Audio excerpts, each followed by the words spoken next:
샬롬 샬롬 샬롬 샬롬 샬롬. 하나님 사랑합니다. 여러분 주 안에 사랑합니다. 오늘 고린도전서 7장 말씀이죠. 29절 31절. 이 세상의 외형은 당연히 지나갑니다. 마지막 절에 31절에 이 세상의 외형은 지나갑니다. 이렇게 말씀하고 있습니다. 7장 전체 보고 가죠. 7장 속에 중요한 그 구절들 보면 16절에 보면 아내된 자여 내가 남편을 구원하든지 어찌할 수 있으며, 베드로전서 3장 1절에 보면 아내들아 이와 같이 자기 남편에게 순종하라. 이는 혹 말씀을 순종하지 않는 자라도 말로 말미암지 않고 그 아내 행실로 말미암아 구원을 받게 하려 합니다. 베드로전서 2장 22절에서 25절에도 그는 죄를 범하지 아니하시고 그 입에 거짓도 없으시며 욕을 당하시되 맞대어 욕하지 아니하시고 고난을 당하시되 위협하지 아니하셨다. 주님께서 그러셨죠. 그럼 우리가 그렇게 하라는 거죠. 어려운 일입니다. 하나님의 계명 7장 19절에 계명은 하나님을 경외하는 도이고 이를 지켜 여호를 경외하는 것이 사람의 본분이다. 전도서 12장 13절에 말씀하죠. 요한일서 3장 23절에도 그의 계명은 이것이니 곧 그 아들 예수 그리스도의 이름을 믿고 그가 우리에게 주신 계명대로 서로 사랑할 것이니라. 요한복음 15장 12절에 내 계명은 곧 내가 너희를 사랑한 것 같이 너희도 서로 사랑하라는 이것이니라 말씀하고 있습니다. 부르심을 받은 부르심 7장 20절에 말씀하고 있죠. 각 사람은 부르심을 받은 그 부르심대로 지내라. 창조의 목적, 택한 목적, 구원의 목적이죠. 우리를 부르신 대로의 부르심은 하나님을 섬기게 하기 위해서 우리를 부르셨어요. 하나님을 경외하게 하기 위해서, 야훼도를 지키게 하기 위하여, 하나님 영광을 돌리게 하기 위하여, 사랑의 열매를 맺게 하기 위하여, 회개에 합당한 열매를 맺게 하기 위하여 우리를 부르셨습니다. 사랑의 열매를 맺게 하기 위하여 요한복음 15장 16절이죠. 회개에 합당한 열매를 맺게 하기 위하여 마태복음 3장 8절에서 12절입니다. 하나님을 섬기게 하기 위하여 출애굽기 3장 12절이죠. 하나님을 경외하게 하기 위하여 전도서 12장 13절, 야훼도를 지키게 하기 위하여 신명기 8장 6절이죠. 그리고 내가 이것을 말하면 주를 섬기게 하려 함이라. 오늘 본문 35절에 바울이 장가가지 않고 시집가지 않은 것이 낫다고 말하는 것은 우리 앞에 올무를 놓으려 함이 아니라 마음을 다하고 성품을 다하고 힘을 다하여 하나님을 섬기는 데 유익하게 하기 위함이다. 주 안에서만 할 것이니라 39절에 말씀하고 있습니다. 8절부터 보면 그러므로 결혼하는 자도 잘하거니와 결혼하지 아니하는 자도 더 잘하는 것이니라. 아내는 남편을 살아있는 동안에 되어있다가 남편이 죽으면 자유로워 자기 뜻대로 시집갈 것이나 주 안에서만 우리가 시집가고 장가가고 해야 된다라는 겁니다. 믿는 자에게 주 안에서 하라고 이렇게 말씀하고 있습니다. 그렇기 때문에 우리가 정말 배우자 선택을 할 때 조심해서 하고 우리 행동을 보고 그들이 변화될 수 있도록 해야 하는데 이것이 참 쉬운 일이 아니죠. 출애굽기 34장 15, 16절에 보면 그들의 딸들은 내 아들들의 아내로 삼음으로 그들의 딸들이 그들의 신들로 음란하게 섬기며 내 아들에게 그들의 신들로 음란하게 섬기게 할까 하니라. 우리가 주 안에서만 해야 합니다. 과부가 재혼하는 것은 자유이나 반드시 주 안에서 믿는 자 안에서 하라는 겁니다. 신명기 7장 3, 4절에 그들과 혼인하지도 말지니 그가 내 아들을 유혹하여 그가 여호와를 떠나고 다른 신들을 섬기게 함으로 여호와께서 너에게 진노하사 갑자기 너희를 멸하실 것입니다. 여호수아 23장 12~13절에 너희 중에 남아있는 이 민족들을 가까이 하여 더불어 혼인하며 서로 왕래하면 그들이 너희에게 올무가 되며 덫이 되며 너희 옆구리에 채찍이 되며 너희 눈에 가시가 된다 말씀하고 있습니다.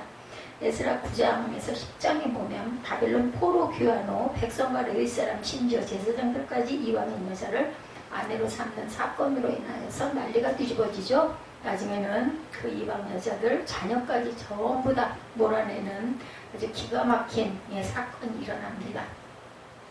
고린도 7장 주석 전체 봅니다. 바울은 결혼에 관한 의견을 밝히면서 인간의 연약함으로 결혼을 하나 자신과 같이 독신으로 지내는 것이 더 좋다. 그러나 결혼을 정죄한 것은 아니다. 영적인 삶을 위하여 세상의 육신의 삶으로부터 자유로워지는 것이 유익하다라는 의미를 말씀하고 있습니다. 2절에 결혼제도의 필요성에 대해서 말씀하고 있죠. 2절, 1, 2절 봅니다. 너희가 쓴 문제에 대하여 말하면 남자와 여자를 가까이 아니함이 좋으나 2절에 음행을 피하기 위하여 남자마다 자기 아내를 두고 여자마다 자기 남편을 두라. 남편은 그 아내에 대한 의무를 다하고 아내도 남편에게 그렇게 할지라. 아내는 자기 몸을 주장하지 못하고 오직 그 남편이 하면 남편도 그와 같이 자기 몸을 주장하지 못하고 오직 그 아내가 하는. 서로 분방하지 말라. 다만 기도할 틈을 얻기 위하여 합의상 얼마 동안은 하되 다시 아파라.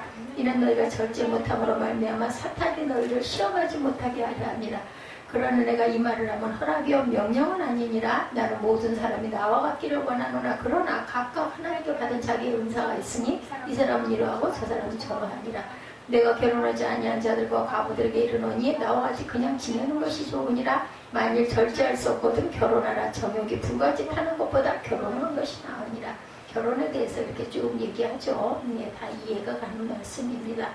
바울은 남자와 여자를 가까이 아니함이 좋다고 했는데 이는 성을 죄악시한 것이 아니라 신앙생활을 하기 위한 권면입니다. 사람 마음이 갈릴 수밖에 없기 때문에 결혼을 하면 하나님께 대한 마음이 갈릴 수밖에 없다. 결혼하면 남편에게 집중하다 보면 하나님을 소홀히 하게 되고 또한 하나님께 집중하다 보면 남편에게 소홀하게 되고 그렇기 때문에 이렇게 얘기합니다. 그런 사람이 연약하여 성욕으로 인하여 범죄하기 쉬우므로 남편과 아내를 두는 것이 지혜롭다고 교훈합니다. 바울은 남편과 아내가 서로에게 의무를 다하라고 했는데 이는 범죄에 빠질 것을 방지하기 위함이다. 더러운 음행 히브리서 13장 4절입니다. 모든 사람은 결혼을 귀히 여기고 침소를 더럽히지 않게 하라. 음행하는 자들과 간음하는 자들을 하나님이 심판하시리라.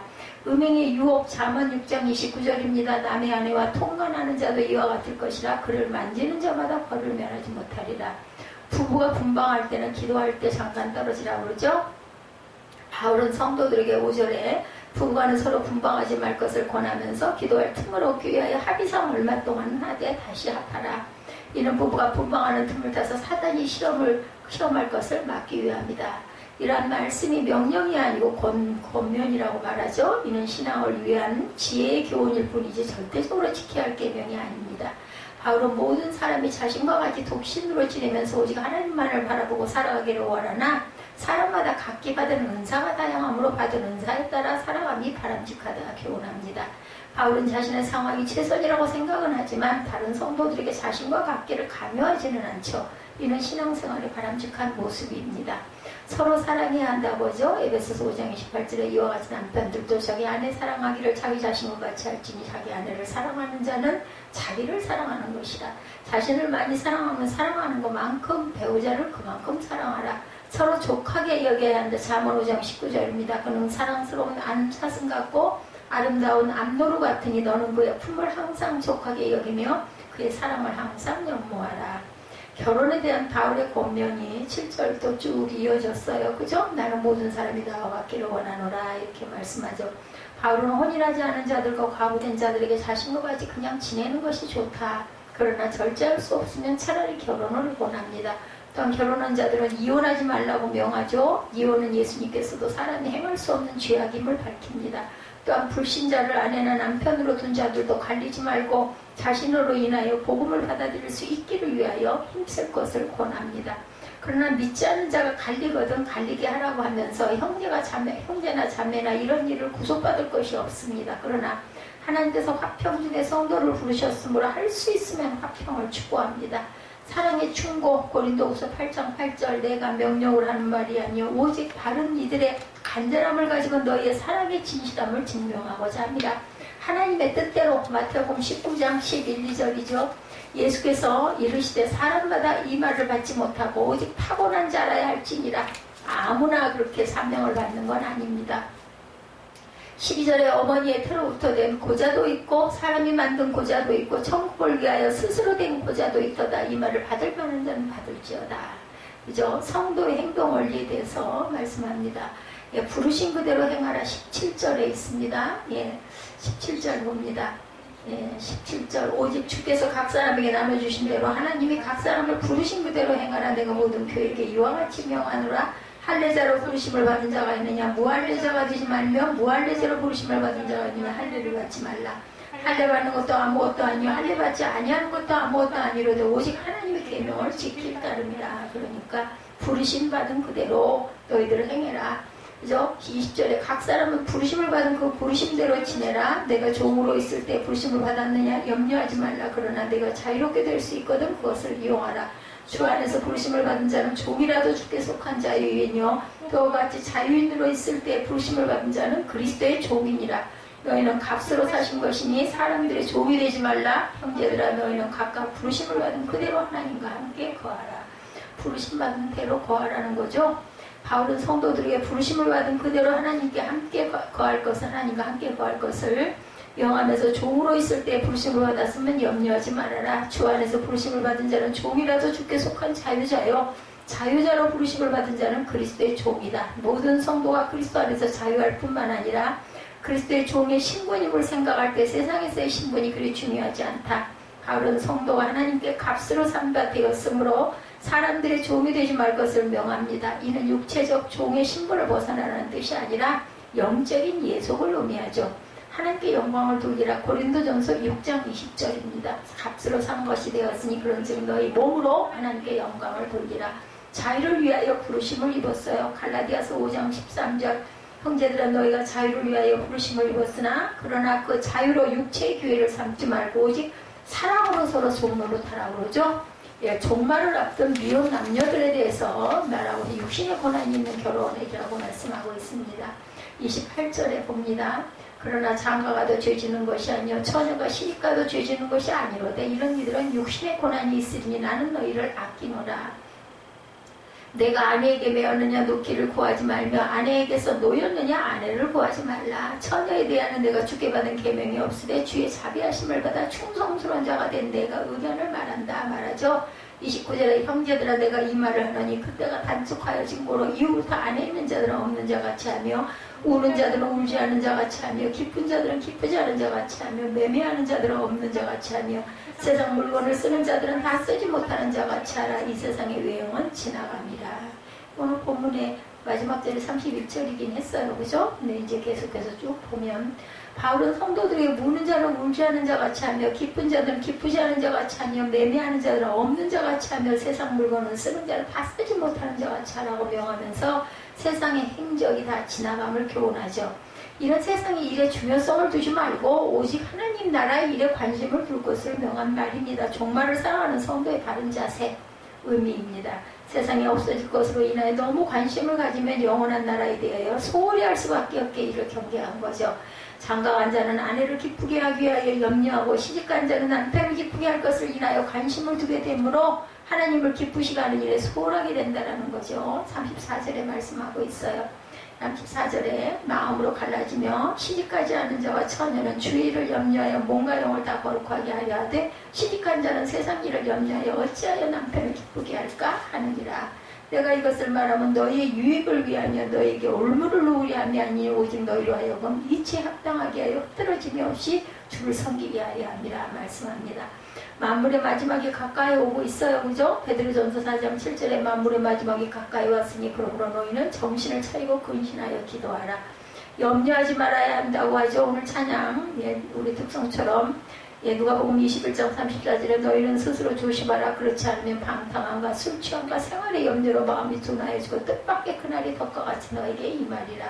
처녀와 과부의 혼인 문제에 대해서 38절에 또 언급합니다. 결혼하는 자도 살아보니와 결혼하지 아니하는 자도 더 잘하는 것이니라. 아내는 그 남편이 살아있는 동안에 매어 있다가 남편이 죽으면 자유로워 자기 뜻대로 시집갈 것이나 주 안에서만 할 것이니라. 그러나 내 뜻에는 그냥 지내는 것이 더 복이 있으리로다. 나도 또한 하나님의 영을 받은 줄로 생각하노라. 나도 하나님의 영을 받아서 혼자 지낸다. 이런 말씀을 하고 있어요. 자신의 생각에 그냥 홀로 지내는 것이 좋다. 그렇지만 내가 말한 대로 꼭 할 건 아니다. 하나님이 주신 대로 하는 거다. 바울은 자신의 생각에는 그냥 홀로 지내라는 거죠. 남편이 죽은 자는 재혼할 수가 있습니다. 로마서 7장 3절에 그러므로 만일 남편 생전에 다른 남자에게 가면 음녀라. 그러나 남편이 죽으면 그 후에서 자유롭게 되나니 다른 남자에게 갈지라도 음녀가 되지 아니하느니라. 주의 명령이라고 말합니다. 고린도전서 14장 37절 만일 누구든지 자기를 선지자나 혹은 신령한 자로 생각하거든 내가 너에게 편지하는 이 글이 주의 명령인 줄 알아라 말합니다. 그래서 오늘 고린도전서 7장 전체의 결론은 바울이 성도들에게 결혼 문제에 대한 의견을 밝히면서 혼자 사는 것이 낫다고 하는 것은 종말을 살아가는 성도들의 삶의 중심이 항상 하나님을 향하여 있어야 함을 의미합니다. 그러므로 성도는 가정과 교회와 사회생활 속에서 오직 그리스도 중심의 삶으로 하나님께 영광을 돌려야겠다. 세상의 외형은 지나갑니다. 29절에서 31절까지. 예. 형제들아 내가 이 말을 하노니 그때가 단축하여진 거로 이후부터 안에 있는 자들은 없는 자 같이 하며 우는 자들은 울지 않은 자 같이 하며 기쁜 자들은 기쁘지 않은 자 같이 하며 매매하는 자들은 없는 자 같이 하며 세상 물건을 쓰는 자들은 다 쓰지 못하는 자 같이 하라. 이 세상의 외형은 지나갑니다. 오늘 제목을 이 세상의 외형은 지나갑니다. 이렇게 제가 바꿔봅니다. 신약성경은 장르로 볼 때 크게 세 가지로 분류가 되죠. 복음서, 역사서, 예, 그리고 서신이죠. 복음서 4권, 역사서, 사도행전 1권, 예, 나머지 22권은 다 서신입니다. 서신서.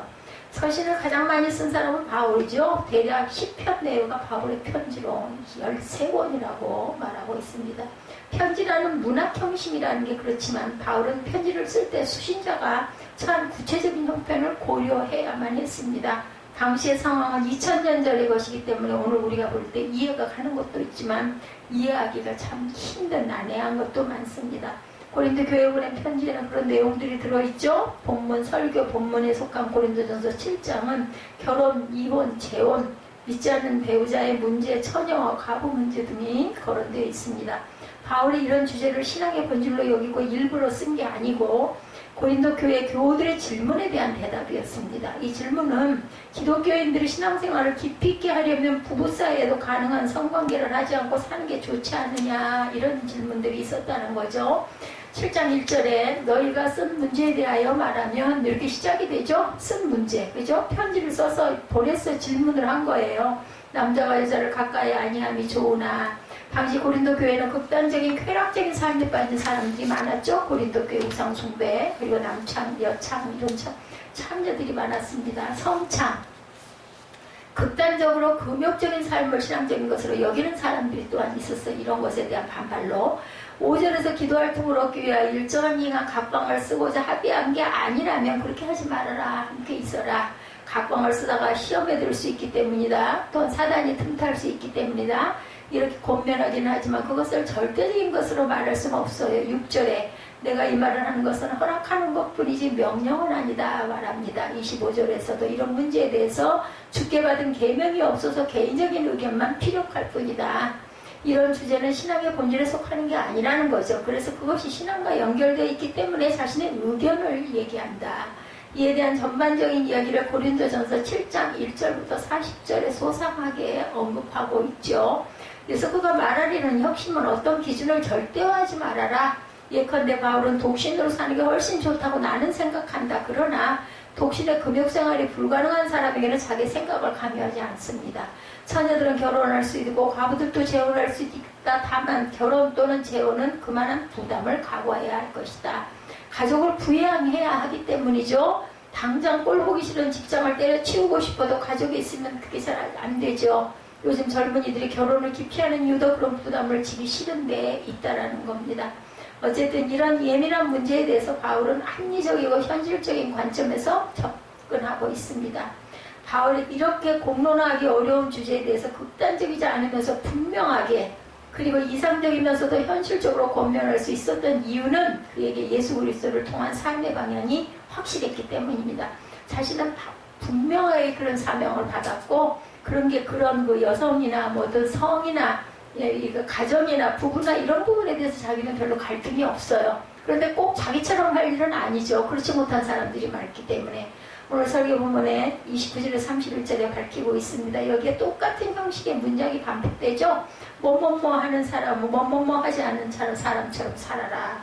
다음과 같이 다섯 항목 안에 있는 자들은 없는 자 같이 하며 우는 자들은 울지 않는 자 같이 하며 기쁜 자들은 기쁘지 않은 자 같이 하며 매매하는 자들은 없는 자 같이 하며 세상 물건을 쓰는 자들은 쓰지 못하는 자 같이 반대로 얘기하고 있어요. 여기에 거론된 다섯 항목은 여기에만 한정된 게 아니라 인간의 모든 삶에 이러이러하다. 권력 있는 자들은 없는 자 같이 살아야 한다. 노래를 잘하는 사람은 노래를 못하는 사람처럼 살아야 된다.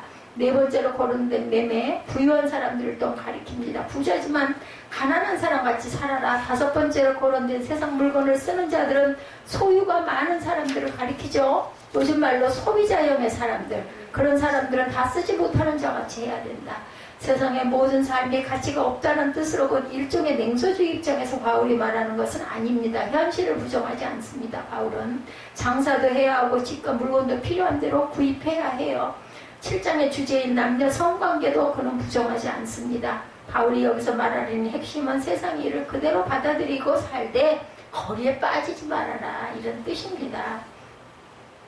몰입은 자기에게 거기에 빠져버리는 거죠. 예, 어떤 녀석이 몰입이 되니까 뭐 아무것도 먹는 것도 입는 것도 아무 생각이 안 나죠. 거기 그것밖에 몰라. 세상 일이 절대적인 것이 되어서 사람이 여기에 지배당합니다. 기독교인들 중에 세상의 일이 지나치게 그런 일에 몰두된 사람들이 있어요. 돈벌이에 영혼까지 맡기면서 살기도 합니다. 떵떵거리고 살지 못해서 불안해하기도 합니다. 이 세상이 그렇게 돌아가니까 기독교인들은 어쩔 수 없긴 하지만 오늘의 자본주의 세상에서 손벌이는 구원론적 지위를 얻었습니다. 그래서 사람들은 거기에 목숨을 걸죠. 최근에 세금 연말 정산 문제로 나라 전체가 시끄러웠던 때가 있었어요. 그죠? 예년에는 원천 징수되었던 세금 중에서 돌려받는 액수가 제법됐는데 13월의 월급이라는 말도 있었는데 금년에는 오히려 물어내야 할 돈이 더 많아지기도 했다라는 것. 어떤 해에는 이렇게 더 많이 물어내야 된다. 여론이 비등하자 정부와 청와대에서는 몇몇 보완책을 내게 급급하기도 했죠. 여기서 구체적인 경제정책과 거기서 벌어들이는 시행착오 자체에 대해서 얘기하는 게 아니고 복지 예산의 필요성으로 세금을 더 걷게 되었으면 정부가 솔직하게 설명해서 국민들의 양해를 구하면 되고 국민들도 늘어난 세금을 감당할 만한 것인지 좀 더 차분하게 생각하면서 생각을 모아가면 될 텐데 모두가 당장 큰일이 난 것처럼 난리를 치고 안타까워합니다. 이 모든 것이 어떻게 보면 세상의 일에 지나치게 빠져있기 때문은 아닐까. 근데 거기에서 너무 떨어져서 살아갈 수는 없어요. 그죠? 예, 그 부분이 우리에게 영향이 있기 때문에 세상 일에 몰입하다 보면 경우에 따라서 극단적인 행동을 취하게도 됩니다. 자신들이 옳다고 생각하는 것을 관찰하기 위해서 물불을 가리지 않고 그걸로 인해서 또 싸움이 나오고 깨지고 당이 깨지고 막 난리가 나죠. 극단의 테러들이 또한 일어나기도 합니다. 한국의 고등학생이 테러를 일삼는 이슬람 과격단체인 IS에 가입했다라는 그런 소문도 있었어요. IS는 테러를 통해서 자신들의 주장을 세상에 알리고 있다고 합니다. 예, 어떤 그 공개 연설장에 어떤 고등학생의 시계 폭탄을 터뜨린 일이, 사제 폭탄을 터뜨린 일이 있었다고 그래요. 예, 그 주변에 있는 친구 인사들은 그런 형태까지 애국자인 것이냐? 옹호를 또 했다는 거죠. 이런 일들은 판단하기가 쉽지 않기는 해요. 어떤 내용인지 정확하게 알기 전에는 이렇다 저렇다 말할 수가 없습니다. 안중근 의사 이등방문 암살을 국가를 강제로 강탈한 일본 제국을 향한 당연한 저항이라고 생각을 하는데 그러나 일본의 입장에서는 테러 행위로 보이겠죠? 네, 실제 테러는 아니라고 하더라도 요즘 말로 하면 가불관계에서 보듯이 일상에서 보이지 않는 테러들이 있다라는 겁니다. 지금 세계 곳곳에서 벌어지는 유형, 무형의 테러 문제 자체를 말하는 게 아니고 사람들이 세상 일에 너무 깊이 몰입해서 결국 이런 파괴적인 충돌과 행위들이 일어나는 게 아닌가. 이런 일들이 자꾸 일어나죠. 앞으로 세상이 아무리 좋아져도 그런 일은 없어지지 않을 것입니다. 더구나 저는 질병 문제가 아주 걱정이 돼요. 이게 끝나고 나면 또 뭔가가 또 생길 것이고 또 그것도 어떻게 막고 나면 또 생길 것이고 그런 부분에서 우리가 이제는 완전한 해방을 맞이할 수가 없지 않겠는가 이런 생각이 듭니다. 모두가 세상에 몰입하는 걸 인생이라고 생각하기 때문에 이런 세상에서 우리 기독교인들이 어떤 태도를 취할 것인가 우리가 살아갈 수 있는 게 아닌 것 같아요. 누가 그런 얘기 하더라고요. 한 치 앞도 모르는 인생 같습니다.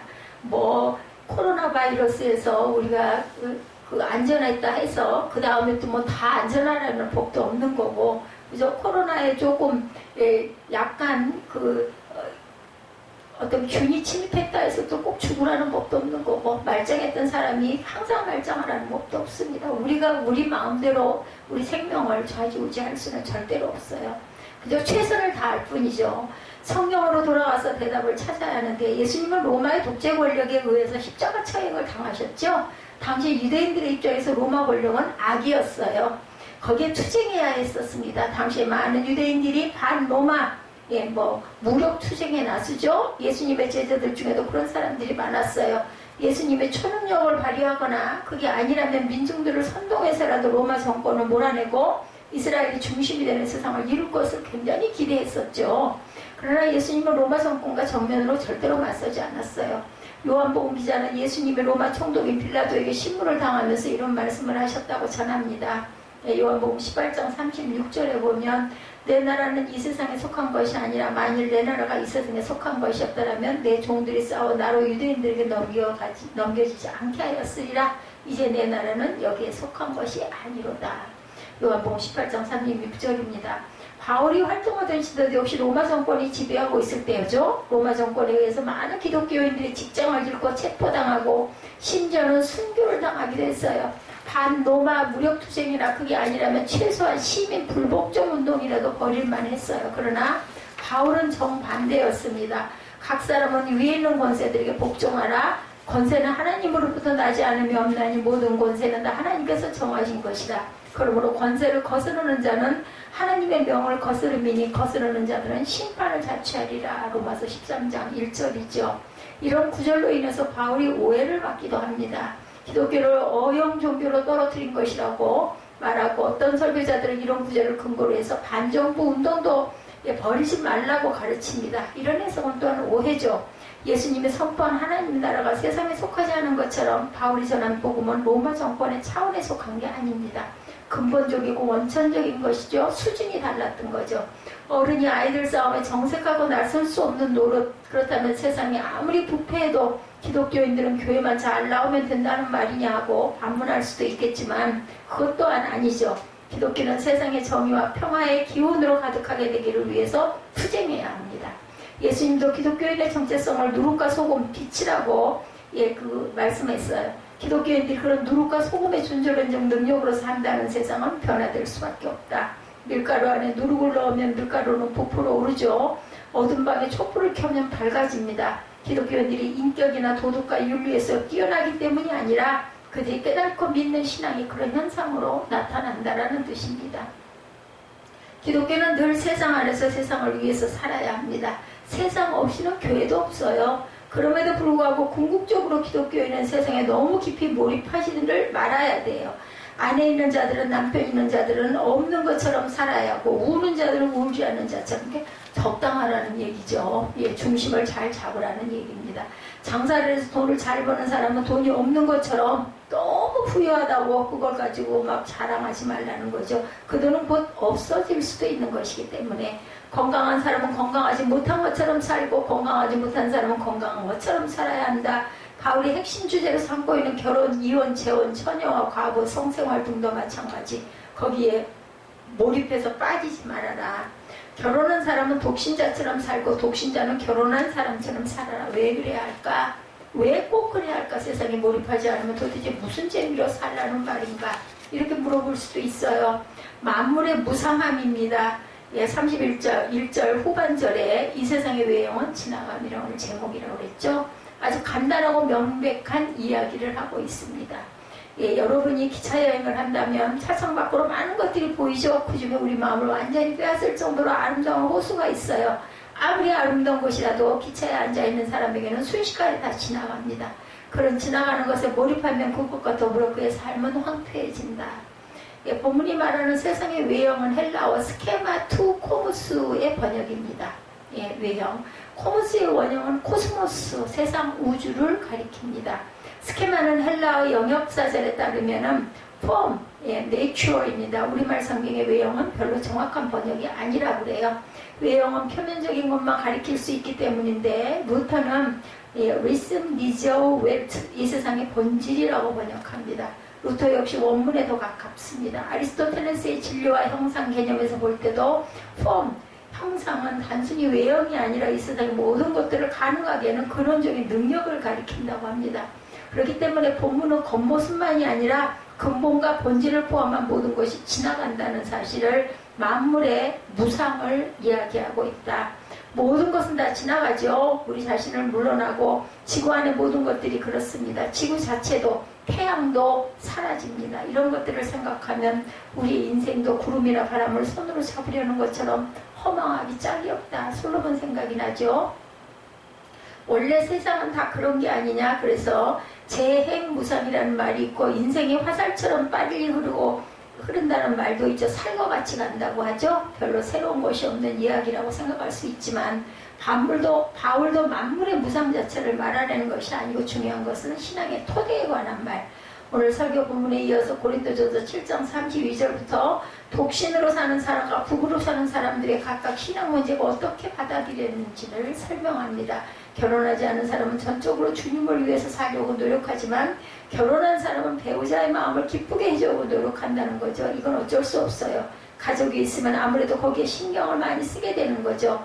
카톨릭의 사제들은 결혼하지 않고 개신교의 목사들은 결혼합니다. 각각 장단점이 있긴 하지만 가족 문제까지 짊어져야 한다는 점에서는 목사 입장이 어떻게 보면 더 어렵죠. 그래서 바울은 이런 현실적인 상황을 거론하면서 이런 문제로 당신들의 입장을 곤란하게 하려는 것이 아니다. 그의 관심은 오직 너희로 하여금 이치에 합당하게 하여 흐트러짐이 없이 주를 섬기게 하려 함이라. 이렇게 말하고 있습니다. 35절 후반절에. 가족을 멀리하고 교회만 잘 나오면 된다는 뜻도 아니고 실제로 믿음이 좋다는 어떤 이들은 가정살림을 등한히 하면서 교회에만 매달려 삽니다. 심지어 자녀들 대학 등록금을 교회당 건축 헌금으로 바치면서 자랑스럽게 간증을 하기도 합니다. 주를 섬긴다는 것은 겉으로 드러난 이런 행동 자체를 말하는 것이 아니라 그의 영혼이 하나님께 기울어져 있느냐 하는 것을 가리키죠. 예, 오늘 바울의 가르침에 따르면 가족도 지나가는 것, 아내나 남편이나 자식이나 부모도 다 지나갑니다. 천국에 가서 다시 가족을 만나리라는 기대는 크게 하지 않는 게 좋겠다. 천국에서는 특정한 사람들만이 아니라 모두가 다 가족이 될 테니까요. 그죠? 이 세상에서 벌어지는 가족 문제, 부부 문제 등으로 인해서 영원한 생명의 주님에게 집중하는 일에 지장을 받는다면 그것은 불행한 일이다. 그래서 아닌 것처럼 살아라 이렇게 촉구하고 있어요. 오늘 모든 것은 다 지나가기 때문에. 그래서 집중해서 일에 지장을 받지 않도록 그것만큼 불행한 것은 없다. 아닌 것처럼 살아라. 안에 있는 자들은 없는 자 같이 살아라. 우는 자들은 울지 않는 자처럼 살아라. 기쁜 자들은 기쁘지 않는 자 같이, 돈이 많은 자들은 돈이 없는 자 같이, 소유가 많은 자들은 소유가 참된 게 아니라는 사실을 아는 사람으로 살아가라. 그 모든 것들은 지나가고 하나님만이 영원히 남기 때문이다. 이렇게 얘기하고 있습니다. 어떻게 보면 무슨 말이 말도 아닌 것 같은 말을 맨날 같은 말 같이 하고 있어이지만 그 느낌이 느껴지죠. 이 세상의 외형은 지나갑니다. 지나가기 때문에 너무 그렇게 겁내할 것도, 너무 걱정할 것도, 너무 근심할 것도, 사실은 또 그것도 또한 지나놓고 보면 별거 아닌 일로 끝날 수도 있다라는 거. 마음을 항상 비우고 하나님 중심으로 살아가자. 지금 대단한 상 같은 것도 지나가다 보면 별거 아닌 것이 되고 지나갈 뿐이라는 그러한 이야기를 하고 있습니다. 우리 찬양을 하시고 축도로 예배를 마치도록 하죠.